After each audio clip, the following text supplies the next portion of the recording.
गौरी पुत्र गणेश भगवान की जय। ओम नमः शिवाय। शिव संपदा चाहे नहीं, शिव को भाता भाव। मन रमजा शिव भक्ति में, भागी भूत अभाव। प्रेम से बोलिए श्री शंकर पार्वती भगवान की जय। प्रिय भक्तगणों, आज श्रावण मास का प्रथम सोमवार है और कहते हैं इस दिन भगवान शिव और माँ पार्वती की कथा एवं सावन के सोमवार की व्रत कथा को सुनने से अनंत शुभ फलों की प्राप्ति होती है और मनुष्य की सभी पाप संकट कट जाते हैं और मनोकामनाओं की पूर्ति होती है। तो आज मैं आपको सुना रही हूँ भगवान शिव और माँ पार्वती की बड़ी ही दुर्लभ कथा। तो इस कथा को पूरी श्रद्धा और प्रसन्नचित मन से पूरा अवश्य सुनिए। आधी अधूरी कथा को सुनने से पूर्ण फल की प्राप्ति नहीं होती। प्रिय भक्तगणों, आइए भगवान शिव का ध्यान करते हुए कथा को सुनते हैं। एक गांव में भगवान शिव का परम भक्त ब्राह्मण रहता था। पंडित जी जब तक रोज सुबह ब्रह्म मुहूर्त में उठकर नित्य कर्मों से निवृत्त होने के बाद भगवान शंकर का पूजन नहीं कर लेते, तब तक उन्हें चैन नहीं पड़ता। जो कुछ भी दान दक्षिणा में आ जाता उसी से पंडित जी अपना गुजारा करते। दयालु इतने थे कि जब भी कोई जरूरतमंद मिल जाता तो अपनी क्षमता के अनुसार उसकी सेवा जरूर करते। इस कारण शिव के परम भक्त ब्राह्मण देवता गरीबी का जीवन व्यतीत कर रहे थे। पंडित जी की इस दानी प्रवृत्ति से उनकी पत्नी उनसे चिड़ी तो थी, किंतु उनकी भक्ति परायणता को देखकर उनसे अत्यधिक प्रेम करती, इसलिए वह कभी उनका अपमान नहीं करती और साथ ही अपनी जरूरत का धन वह आस पड़ोस में मजदूरी करके जुटा लेती थी। एक समय ऐसा आया जब मंदिर में दान दक्षिणा कम आने लगी, जिससे पंडित जी को आर्थिक तंगी का सामना करना पड़ा। घर की मूल आवश्यकताओं की पूर्ति नहीं होने के कारण ब्राह्मण दुखी रहने लगे। इसी तरह दिन बीतने लगे। एक दिन महाशिवरात्रि का दिन आया। उस दिन भी पंडित जी हमेशा की तरह ब्रह्म मुहूर्त में उठकर नित्य कर्मों से निवृत्त होने के लिए नदी की ओर चल दिए। संयोग से उस समय उस राह से पार्वती जी और शिव जी गुजर रहे थे। अचानक से पार्वती जी की नजर उस ब्राह्मण पर पड़ी। आज पंडित जी महाशिवरात्रि को लेकर इतने उत्साहित नहीं थे जितने कि अक्सर हुआ करते थे। पार्वती जी को बात समझते देर नहीं लगी। उन्होंने शिव जी से कहा, भगवान, यह ब्राह्मण देवता प्रतिदिन आपकी उपासना करता है, फिर भी आपको इसकी चिंता नहीं। पार्वती जी की बात सुनकर शिव जी बोले, देवी, अपने भक्तों की चिंता मैं नहीं करूँगा तो कौन करेगा? पार्वती जी बोली, हे देव, आपने अब तक इसकी सहायता क्यों नहीं की? तब शिव जी बोले, देवी, आप निश्चिंत रहिए। अब तक उसने जितने बिल्व पत्र शिवलिंग पर चढ़ाए हैं वही बिल्व पत्र आज रात्रि में उसे धनपति बना देंगे। यह बातचीत करके पार्वती जी और शिव जी तो चल दिए, किंतु संयोग तो देखिए, उसी समय उस राह में एक व्यापारी गुजर रहा था। उसने छुपकर शिव जी और पार्वती जी का वार्तालाप सुन लिया। व्यापारी ने अपना दिमाग चलाया, अगर बिल्व से ब्राह्मण धनपति हो सकता है तो फिर मैं क्यों नहीं हो सकता। यही सोचकर वह ब्राह्मण के घर पहुंच गया और ब्राह्मण से बोला, पंडित जी, आपने अब तक जितने बिल्व पत्र शिव पूजन में चढ़ाए हैं वह सब मुझे दे दीजिए, बदले में मैं आपको 100 स्वर्ण मुद्राएं दूंगा। पंडित जी ने अपनी पत्नी से पूछा तो वह बोली, पुण्य का दान ठीक तो नहीं, किंतु अगर आपका मन करे तो दे दीजिए, हमें धन की जरूरत है, इसलिए दे दीजिए। पंडित जी ने सारे बिल्व पत्र बोरे में भरकर सेठ जी को दे दिए। बिल्व पत्रों का बोरा लेकर सेठ जी पहुंच गए मंदिर और शिवलिंग पर चढ़ाने लगे और शिवलिंग पर चढ़ाकर देखने लगे कि कब शिव जी की कृपा होगी, कब वह धनपति बन जाएगा। प्रतीक्षा करते करते सेठ जी को आधी रात हो गई। सेठ जी चमत्कार देखने के लिए बहुत उतावले हो रहे थे। आखिर में तीसरा पहर गुजरने के बाद सेठ जी का सब्र का बांध टूट गया और क्रोध में आकर सेठ जी शिवलिंग को झंझोड़ने लगे। फिर अचानक ही चमत्कार हुआ। सेठ जी के हाथ शिवलिंग से चिपक कर रह गए। उन्होंने बहुत प्रयास किया किंतु हाथ हिले तक नहीं। थक हार कर सेठ जी शिव जी से क्षमा याचना करने लगे। तो भगवान शिव बोले, हे लोभी सेठ, जिस ब्राह्मण से तूने यह बिल्व पत्र खरीदे हैं उसे 1000 स्वर्ण मुद्राएं दे, तब जाकर तेरा हाथ छूटेगा।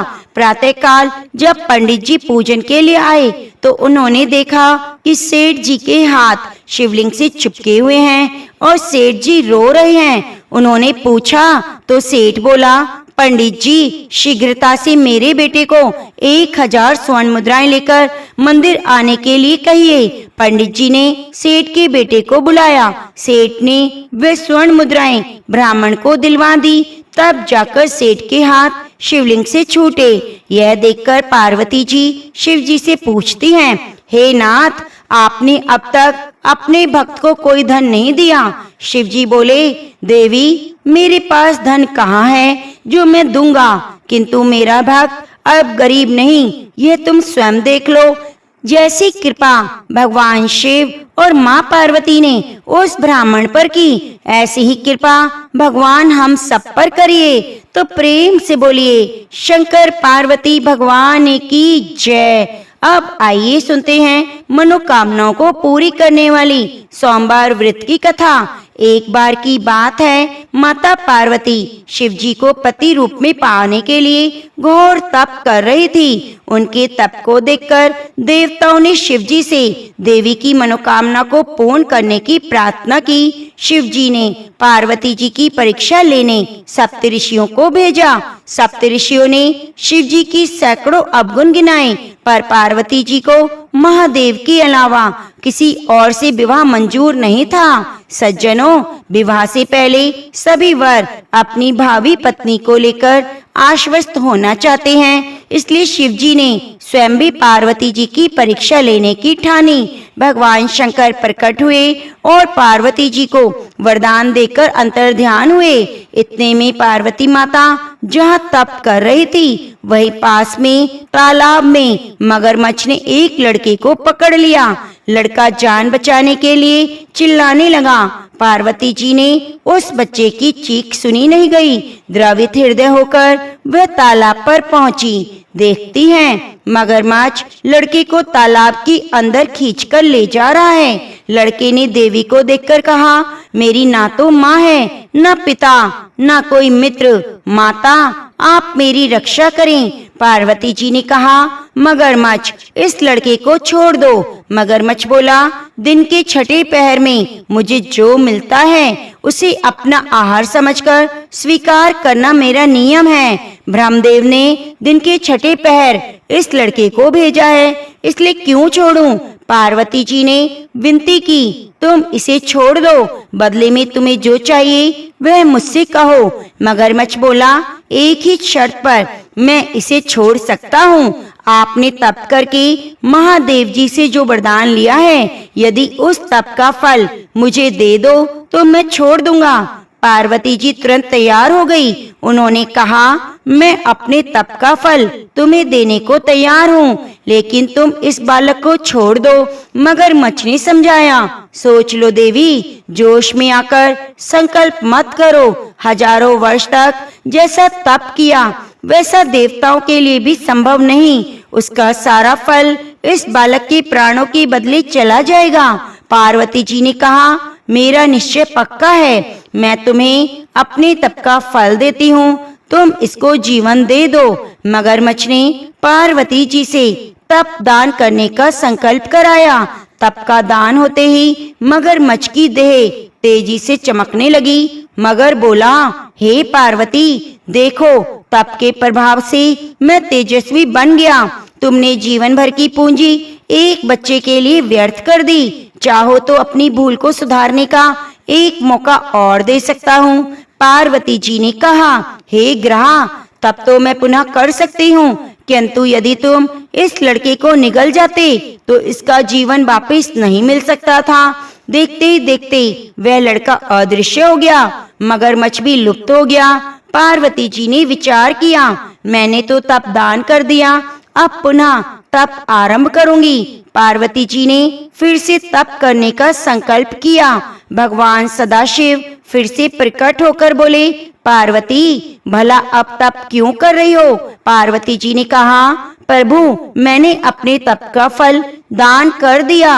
आपको पति रूप में पाने के संकल्प के लिए मैं फिर से वैसा ही घोर तप कर आपको प्रसन्न करूंगी। महादेव जी बोले, मगरमच्छ और लड़के दोनों रूपों में मैं था। तुम्हारा चित्त प्राणी मात्र में अपने सुख दुख का अनुभव करता है या नहीं, इसकी परीक्षा लेने के लिए मैंने यह लीला रची। अनेकों रूप में दिखने वाला मैं एक ही हूँ। मैं अनेक शरीरों में शरीरों से अलग निर्विकार हूँ। तुमने अपना तप मुझे ही दिया है, इसलिए अब और तप करने की जरूरत नहीं।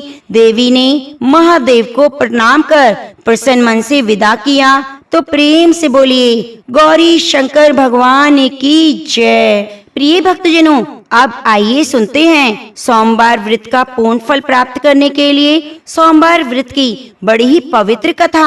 आप कथा के अंत तक जरूर बने रहिएगा, जिससे आपको संपूर्ण पुण्य फल की प्राप्ति हो। एक बहुत धनवान साहूकार था। उसके घर में धन आदि किसी प्रकार की कोई कमी नहीं थी। उसको एक ही दुख था कि उसके कोई पुत्र नहीं था। वह इसी चिंता में रात दिन दुखी रहता। वह पुत्र की प्राप्ति हेतु प्रत्येक सोमवार को सोमेश्वर व्रत, चंद्रदेव और शिव जी का पूजन किया करता। वह प्रतिदिन शिव मंदिर में जाकर शिव जी की पूजा किया करता।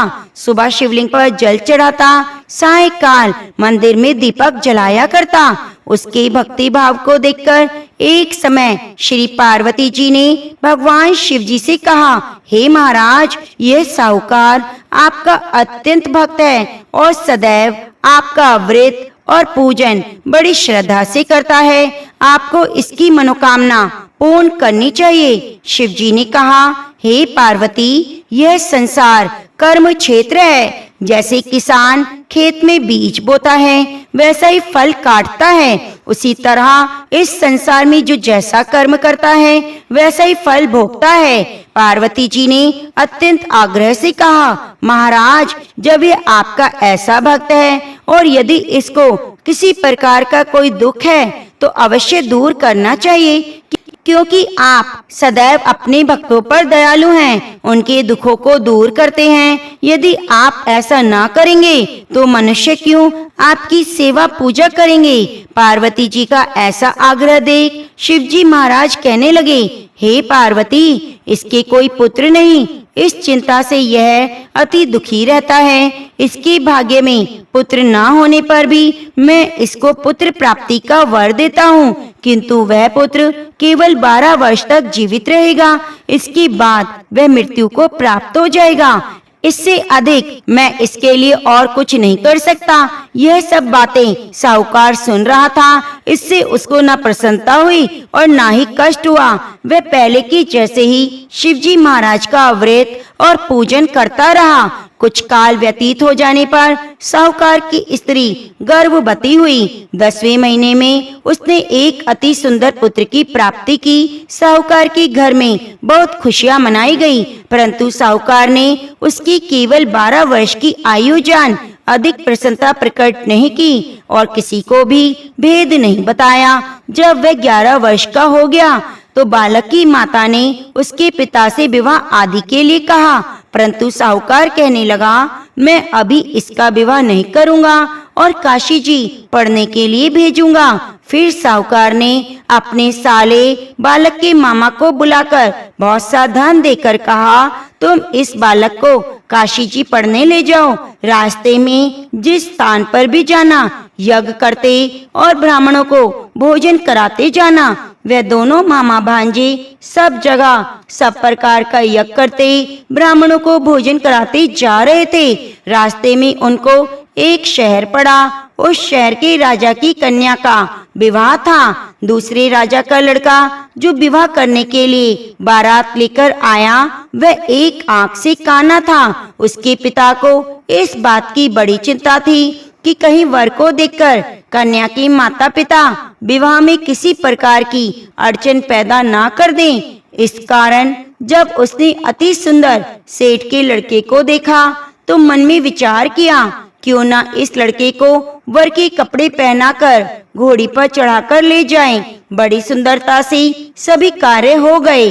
वर के पिता ने सोचा, यदि विवाह कार्य भी इसी लड़के से करा दिया जाए तो क्या बुराई है। ऐसा विचार कर राजा ने लड़के और उसके मामा से कहा, यदि आप फेरों और कन्यादान का काम भी करा दें तो आपकी बड़ी कृपा होगी। हम इसके बदले बहुत सा धन देंगे। उन्होंने भी स्वीकार कर लिया। विवाह का कार्य बहुत अच्छे से हो गया, परंतु जिस समय लड़का जाने लगा तो उसने राजकुमारी की चुनरी के पल्ले पर लिख दिया कि तेरा विवाह तो मेरे साथ हुआ है, परंतु जिस राजकुमार के साथ तुमको भेजेंगे वह एक आंख से काना है। मैं तो काशी जी पढ़ने जा रहा हूँ। उस राजकुमारी ने जब चुनरी पर ऐसा लिखा हुआ पाया तो उसने राजकुमार के साथ जाने से मना कर दिया और कहा, यह मेरा पति नहीं, मेरा विवाह इसके साथ नहीं हुआ।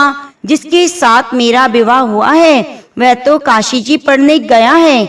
राजकुमारी के माता पिता ने अपनी कन्या को विदा नहीं किया और बारात वापस चली गई। उधर वह सेठ का लड़का और उसका मामा काशी जी पहुंच गए। वहां जाकर उन्होंने यज्ञ करना, लड़के ने पढ़ना शुरू कर दिया। जब लड़के की आयु 12 वर्ष की हो गई, उस दिन भी उन्होंने यज्ञ रचा रखा था। लड़के ने अपने मामा जी से कहा, मामा जी आज तो मेरी तबीयत ठीक नहीं। मामा ने कहा, अंदर जाकर सो जाओ। लड़का अंदर जाकर सो गया। थोड़ी देर में उसके प्राण निकल गए। उसके बाद मामा ने अंदर आकर देखा तो वह मुर्दा पड़ा है। उसे बहुत दुख हुआ। उसने सोचा, अभी रोना पीटना मचा दूंगा तो यज्ञ का कार्य अधूरा रह जाएगा। इसलिए उसने जल्दी से यज्ञ का कार्य समाप्त कर ब्राह्मणों के जाने के बाद रोना पीटना आरंभ कर दिया। संयोगवश उसी समय शिवजी और पार्वती जी उधर से जा रहे थे। तब उन्होंने जोर जोर से रोने पीटने की आवाज सुनी तो पार्वती जी कहने लगी, महाराज कोई दुखिया रो रहा है, इसके कष्ट दूर करो। तब शिवजी बोले, इसकी आयु इतनी थी सो भोग चुका। पार्वती जी ने कहा, महाराज कृपया करके बालक की आयु दो, नहीं तो इसके माता पिता तड़प तड़प कर मर जाएंगे। पार्वती जी के इस प्रकार बार बार आग्रह करने पर शिवजी ने उसको वरदान दिया और शिवजी महाराज की कृपा से लड़का जीवित हो गया। शिव पार्वती कैलाश चले गए। कुछ दिन बाद लड़का और मामा उसी प्रकार यज्ञ करते हुए अपने घर की ओर चल पड़े। रास्ते में उसी शहर में आए जहाँ विवाह हुआ था। वहाँ आकर उन्होंने यज्ञ किया।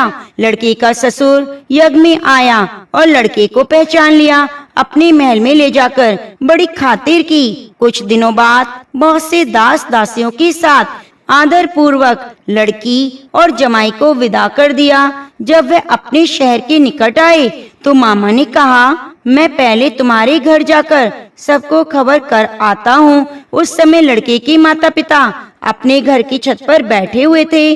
उन्होंने यह प्रण कर रखा था कि यदि हमारा पुत्र सकुशल घर पर आएगा तो राजी खुशी नीचे उतरकर आ जाएंगे, नहीं तो छत से गिरकर अपने प्राण खो देंगे।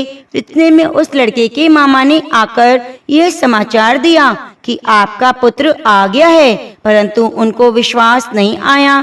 तब उसके मामा ने शपथ पूर्वक कहा कि आपका पुत्र अपनी स्त्री के साथ बहुत सारा धन लेकर आया हुआ है। तो सेठ ने आनंद के साथ उसका स्वागत किया और बड़ी प्रसन्नता के साथ रहने लगे। इसी प्रकार जो कोई भी सोमवार के व्रत को विधि विधान से करता है, कथा को पढ़ता है, सुनता है, उसकी सभी दुख दूर होकर मनोकामनाओं की पूर्ति होती है। तो प्रेम से बोलिए गौरी शंकर भगवान की जय, लक्ष्मी नारायण भगवान की जय, हर हर महादेव। आइए अब इस कथा को बड़ी ही श्रद्धा और प्रसन्नचित मन से पूरा सुनिए। नारद जी ने एक बार भोलेनाथ की स्तुति करके पूछा, प्रभु, आपको प्रसन्न करने के लिए सबसे उत्तम और सुलभ साधन क्या है? हे त्रिलोकीनाथ, आप तो निर्विकार और निष्काम हैं। आप सहज ही प्रसन्न हो जाते हैं। फिर भी मेरे जानने की इच्छा है, आपको क्या प्रिय है? तब शिव जी बोले, नारद जी, वैसे तो मुझे भक्त के भाव सबसे प्रिय हैं, फिर भी आपने पूछा है तो मैं बताता हूँ। मुझे जल के साथ बिल्व पत्र बहुत प्रिय हैं। जो अखंडित बिल्व पत्र मुझे श्रद्धा से अर्पित करते हैं, मैं उन्हें अपने लोक में स्थान देता हूँ। नारद जी भगवान शंकर और माँ पार्वती की वंदना कर अपने लोक को चले गए। उनके जाने के बाद पार्वती जी ने शिव जी से पूछा, हे प्रभु, मेरे जानने की इच्छा बड़ी तीव्र हो गई है कि आपको बेल्व पत्र इतना प्रिय क्यों है? कृपया करके मेरी जिज्ञासा को शांत करिए। तब शिव जी बोले, हे शिवे, बिल्व पत्र के पत्ते मेरी जटा के समान हैं। त्रिपत्र यानी 3 पत्ते ऋग्वेद, यजुर्वेद, सामवेद हैं। शाखाएं समस्त शास्त्र का स्वरूप हैं। बिल्व वृक्ष को आप पृथ्वी का कल्प वृक्ष समझे, जो ब्रह्मा विष्णु शिव स्वरूप हैं। हे पार्वती, स्वयं महालक्ष्मी ने शैल पर्वत पर बिल्वम रूप में जन्म लिया। इस कारण भी बेल का वृक्ष मेरे लिए अति प्रिय है। महालक्ष्मी ने बिल्व का रूप धरा। यह सुनकर पार्वती जी कौतूहल में पड़ गई। पार्वती जी कौतूहल में उपजी जिज्ञासा को रोक नहीं पाई। उन्होंने पूछा, देवी लक्ष्मी ने आखिर बिल्व वृक्ष का रूप क्यों लिया? आप यह कथा विस्तार से कहिए। भोलेनाथ ने देवी पार्वती को कथा सुनाना शुरू किया। देवी, सतयुग में ज्योति रूप में मेरे अंश का रामेश्वरम लिंग था। आदि देवों ने विधिवत पूजा अर्चना की। इसका परिणाम यह हुआ कि मेरे अनुग्रह से वाणी देवी सबकी प्रिय हो गई। वह भगवान विष्णु को बहुत ही प्रिय हुई। मेरे प्रभाव से भगवान केशव के मन में बाघ देवी के लिए जितनी प्रीति उपजी, वह स्वयं महालक्ष्मी को नहीं भाई। देवी लक्ष्मी का श्री हरि के प्रति मन में कुछ दुर्भाव पैदा हो गया। वह चिंतित और रुष्ट होकर चुपचाप परम उत्तम श्री पर्वत पर चली गई। वहाँ उन्होंने तप करने का निर्णय किया। उत्तम स्थान का चयन करने लगी। महालक्ष्मी ने उत्तम स्थान का निश्चय करके मेरे लिंग विग्रह की उग्र तपस्या प्रारंभ की। उनकी तपस्या कठोरतम होती जा रही थी। हे परमेश्वरी, कुछ समय बाद महालक्ष्मी जी ने मेरे लिंग विग्रह से थोड़ा धर्म में एक वृक्ष का रूप धारण कर लिया। अपने पत्तों और पुष्पों द्वारा निरंतर मेरा पूजन करने लगी। इस तरह महालक्ष्मी ने 1 करोड़ वर्ष तक घोर आराधना की। अंततः उन्हें मेरा अनुग्रह प्राप्त हुआ। वह वहां प्रकट हुआ और देवी ने इस घोर तप की आकांक्षा पूछकर वरदान देने को तैयार हुआ।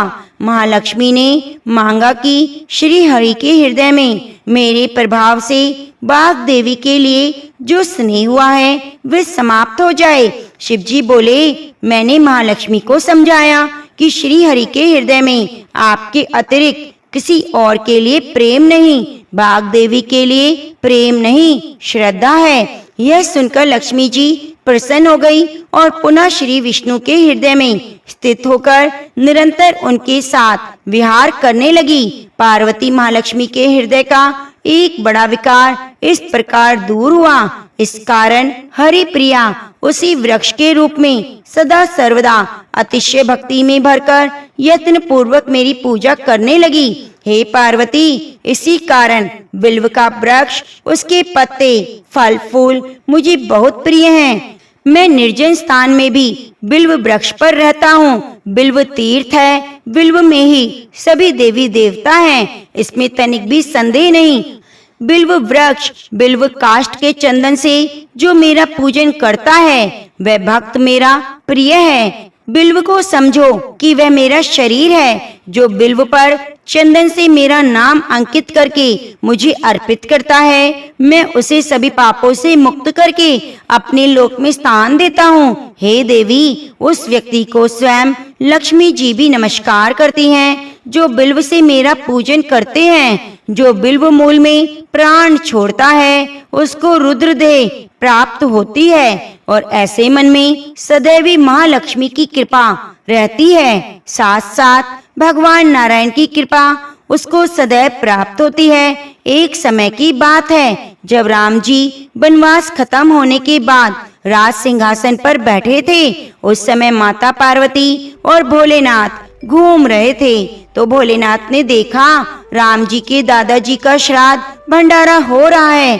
तब भगवान भोलेनाथ जी ने सोचा चलो मैं भी राम जी के घर चलता हूँ, इसी बहाने राम जी का दर्शन कर लूंगा। भोलेनाथ ने माँ पार्वती से बोला, हे गौरा तुम कैलाश धाम जाओ, हमारे लिए भोजन बनाओ, मैं थोड़ी देर में आता हूँ। तो माता पार्वती भोलेनाथ की बात मानकर कैलाश धाम को चली गई और भोलेनाथ पहुँचे राम जी के घर और ब्राह्मणों के साथ पंगत में बैठ गए, भंडारा खाने लगे। तभी ब्राह्मणों को माता जानकी ने पेट भर भोजन खिलाया। उसके बाद सभी ब्राह्मण उठकर चले गए, लेकिन भोलेनाथ बैठे रहे। तो माता सीता लक्ष्मण जी की धर्म पत्नी माता उर्मिला से बोली, सभी ब्राह्मण उठकर चले गए। तो माता उर्मिला बोली, सभी ब्राह्मण चले गए, केवल एक ही बैठा है। तो माता जानकी बोली, अच्छा कोई बात नहीं, थोड़ा भूखा होगा और भोजन खिला दो। तब माता सीता और उर्मिला सभी सखियां भोलेनाथ को पेट भर खाना खिलाने लगी। भोलेनाथ खाते ही गए, लेकिन उनकी भूख शांत नहीं हुई और वे भोजन खाते ही गए। माता जानकी के रसोई का सारा सामान खत्म हो गया, लेकिन भोलेनाथ उठे ही नहीं। तो माता सीता जल लेकर भोलेनाथ के पास गई और बोली, बाबा पानी पी लो। तब भोलेनाथ बोले, जब आधा भोजन खा लूंगा तो पानी पी लूंगा। माता सोचने लगी, लो अभी भी आधा भोजन नहीं हुआ। माता जानकी ने फिर से सामान मंगवाकर उन्हें पेट भर भोजन खिलाया, लेकिन भोलेनाथ तो रुकने का नाम ही नहीं ले रहे थे।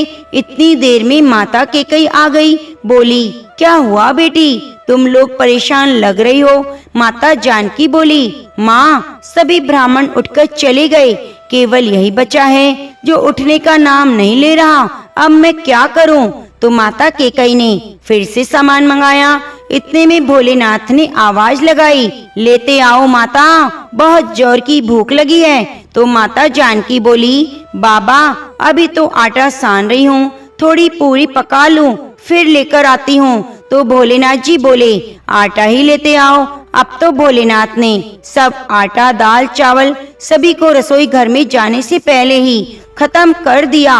माता सीता हार कर दौड़ी राम जी के पास। राम जी बोले, क्या हुआ जानकी, इतनी परेशान क्यों हो। माता सीता बोली, सभी ब्राह्मण चले गए, केवल एक ब्राह्मण बैठा है जो सब भंडारे खाली कर रहा है। राशन मंगवा कर लाओ तो रसोई में जाने से पहले ही बोरियों को खत्म कर देता है। तो राम जी बोले, चलो मैं देखता हूँ कौन है। राम जी गए तो देखते ही पहचान गए, यह तो मेरे भोलेनाथ हैं। राम जी ने मन ही मन भोलेनाथ को प्रणाम किया और बोला, जानकी इनको कोई नहीं खिला सकता, इनको तो अन्नपूर्णा ही खिला सकती है। और राम जी ने मन ही मन माँ पार्वती को बुलाया। तब माता पार्वती जी प्रकट हुई और बोली, क्या हुआ श्री राम जी, आपने मुझे याद किया। तो राम जी बोले, माता यह बाबा तो उठने का नाम नहीं ले रहे, जरा देखिए। तो माता पार्वती जी बोली, इन्होंने तो कहा था कि पार्वती तुम कैलाश पर खाना बनाओ, दोनों साथ में खाएंगे, और स्वामी स्वयं यहाँ पर खा रहे हैं। तो माता पार्वती जी बोली, मैं देखती हूँ, रुको। और माता ने एक लड्डू भोलेनाथ की थाली में रख दिया। भोलेनाथ उस लड्डू को खाने लगे। अब तो भोलेनाथ खाते गए, लेकिन लड्डू खत्म नहीं हो रहा था। भोलेनाथ ने सोचा, यह लड्डू खत्म क्यों नहीं हो रहा, यह तो जाना पहचाना लड्डू लग रहा है। भोलेनाथ ने सोचा, ये कौन सा लड्डू माता सीता उन्हें खिला रही है। तब उन्होंने नजर उठाकर माता सीता को देखना चाहा। तब सामने माथे पर लाल बिंदी लगाए स्वयं अन्नपूर्णा माँ पार्वती खड़ी थी। माता बोली, और कितने लड्डू रखूं? माता पार्वती को देखते ही भोलेनाथ बोले, बस हो गया, मेरा पेट भर गया। भोलेनाथ उठ गए और सीताराम जी ने भोलेनाथ और माँ पार्वती का बहुत आदर सत्कार किया। तब भगवान भोलेनाथ ने प्रसन्न होकर माता जानकी को अखंड सौभाग्यवती होने का वरदान दिया और अंतर्ध्यान हो गए।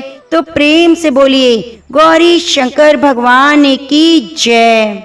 इस कथा को बड़ी श्रद्धा और प्रसन्नचित मन से पूरा अवश्य सुनिए।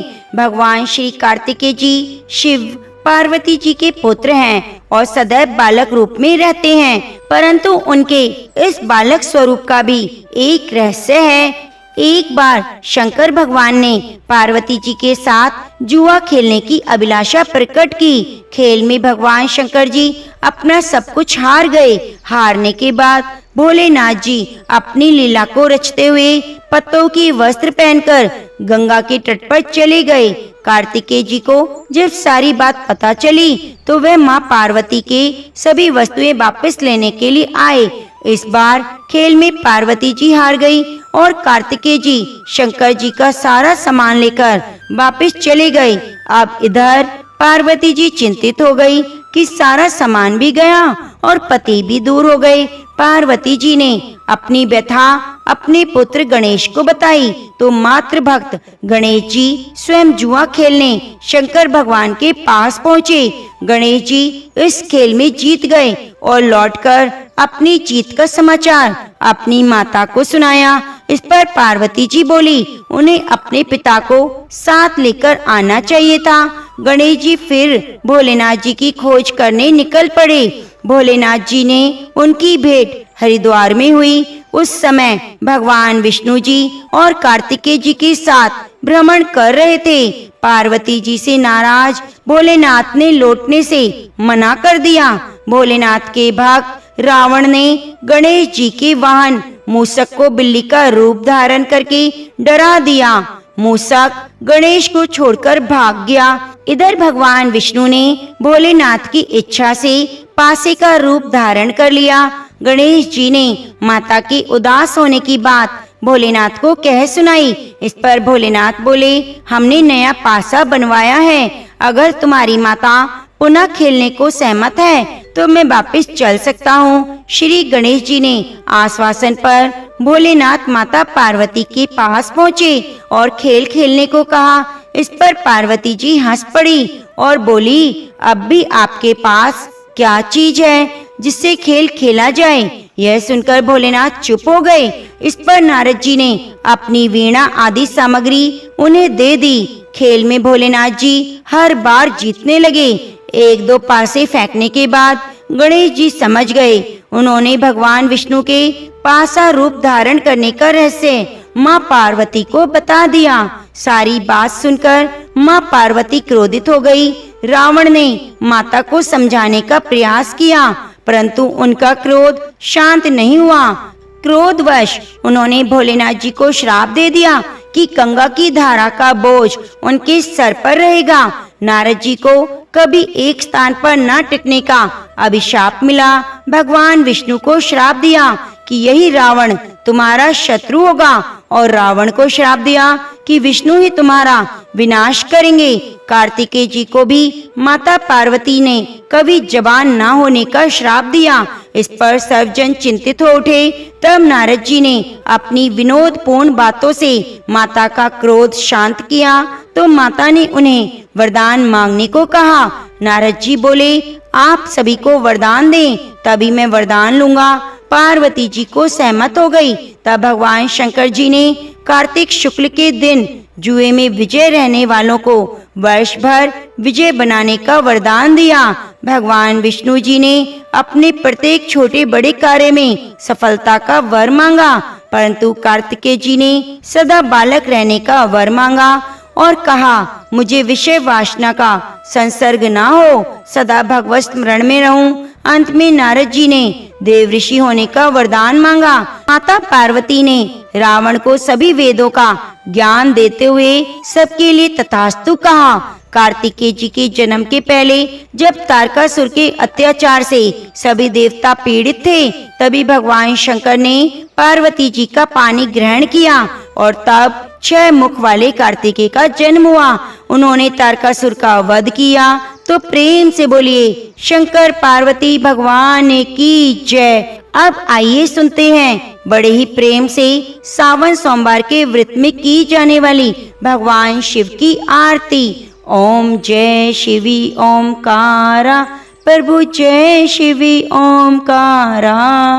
ब्रह्मा विष्णु सदाशिव, ब्रह्मा विष्णु सदाशिव, अर्धांगी धारा। ओम जय शिवी ओमकारा। एकानन चतुरानन पंचानन राजे, बोले पंचानन राजे। हंसासन गरुड़ासन वृषवाहन साजे। ओम जय शिवी ओमकारा। 2 भुज 4 चतुर्भुज, 10 भुज ते सोहे, बोले 10 भुज ते सोहे। तीनों रूप ने रखते, तीनों रूप ने रखते, त्रिभुवन मन मोहे। ओम जय शिवी ओमकारा। अक्षमाला बनमाला रुंडमाला धारी, बोले रुंडमाला धारी। त्रिपुरारी कंसारी करमाला धारी। ओम जय शिवी ओमकारा।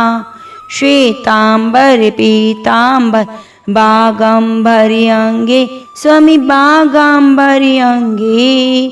सनकादिक ब्रह्मादिक भूतादिक संगे। ओम जय शिवी ओमकारा। करके मध्य कमंडल चक्र त्रिशूलधारी, बोले चक्र त्रिशूलधारी। सुखकारी दुखहारी जग पालनकारी। ओम जय शिवी ओमकारा। ब्रह्मा विष्णु सदाशिव जानती अविवेका, ब्रह्मा विष्णु सदाशिव जानती अविवेका। प्रणवाक्षर में शोभित ये तीनों एका। ओम जय शिवी ओमकारा। त्रिगुण स्वामी जी की आरती जो कोई नर गावे, बोले प्रेम सहित गावे, बोले पूरी श्रद्धा से गावे। भक्त शिवानंद स्वामी मन वांछित फल पावे, भक्त सभी कथा सुने मन वांछित फल पावे। ओम जय शिवी ओमकारा। तो प्रेम से बोलिए नमः पार्वती पते, हर हर महादेव।